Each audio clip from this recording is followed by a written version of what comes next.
বর্তমান দিনে মানুষের একটা বাজে অভ্যাস, যেটা হলো আমরা যখন রাতে ঘুমাতে যাই, আমরা কি করি?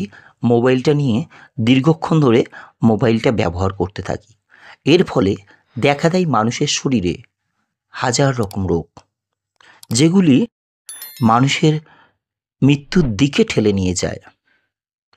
মানুষের সবচেয়ে প্রধান প্রয়োজন যেটা হলো মানুষের ঘুম। আমরা যখন রাত জেগে মোবাইল ব্যবহার করি, তার ফলে আমাদের ঘুমটা কমে যায়, যেটা মানুষের নর্মাল ঘুমের প্রয়োজন 6 থেকে 8 ঘন্টা।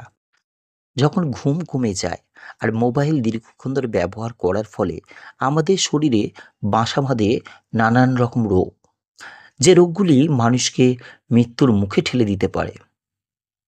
তাই ভিডিওটা আজকের আপনাদের জন্য বানালাম। যদি ভিডিওটা ভালো লাগে, একটা রিকোয়েস্ট থাকলো, ভিডিওটা শেয়ার করে অন্যকে সাবধান করে দিন।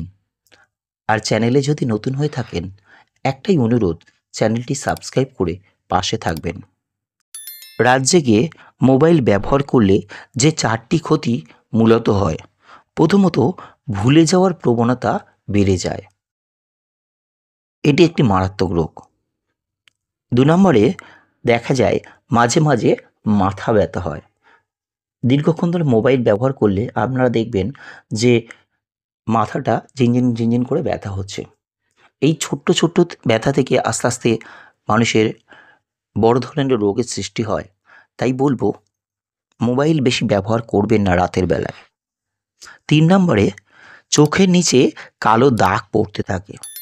রাতে আমরা দীর্ঘক্ষণ ধরে মোবাইল ব্যবহার করি, যার ফলে ঘুম কম হয়। ঘুম কম হলে দেখবেন মানুষের যে চোখের চারদিকে একটা কালো স্পট পড়ে। 4 নম্বর কথা, মেজাজ খিটখিটে হয়ে যায়। আমরা রাত জেগে তো মোবাইল ব্যবহার করি, যার ফলে আমাদের ঘুম হয় না।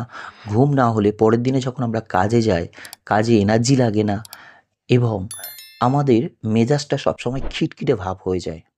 কথায় কথায় রেগে যাওয়া, এগুলো কিন্তু আমাদের সৃষ্টি হচ্ছে এই রাত জেগে মোবাইল ব্যবহার করার ফলে। তাই সকলকে অনুরোধ করব, রাতে যখন ঘুমাতে যাবেন, মোবাইলটা প্লিজ একটু দূরে রেখে আপনারা ঘুমাতে যাবেন। আর মাথার ধারে মোবাইল থাকলে সেটা মানুষের ব্রেনেরও অনেক ক্ষতি হতে পারে। তাই সকলকে অনুরোধ করব, আপনারা রাতে যখন ঘুমাতে যাবেন, মোবাইলটা মাথা থেকে অনেকটা দূরে রেখে আপনারা ঘুমাতে যান। আপনার শরীরটাকে সুস্থ রাখুন। শরীর সুস্থ থাকলে আপনিও ভালো থাকবেন, আপনার ফ্যামিলির সবাই ভালো থাকবে। আর আমাদের চ্যানেলের একটাই লক্ষ্য, আপনাকে ভালো রাখা। তাই ভালো থাকবেন, সুস্থ থাকবেন। আর ভিডিওটা যদি আপনার 1%ও কাজে লেগে থাকে, প্লিজ চ্যানেলটি সাবস্ক্রাইব করে পাশে থাকবেন। আপনারা পাশে থাকলে আমিও নতুন ভিডিও দিতে উৎসাহ পাবো। ধন্যবাদ।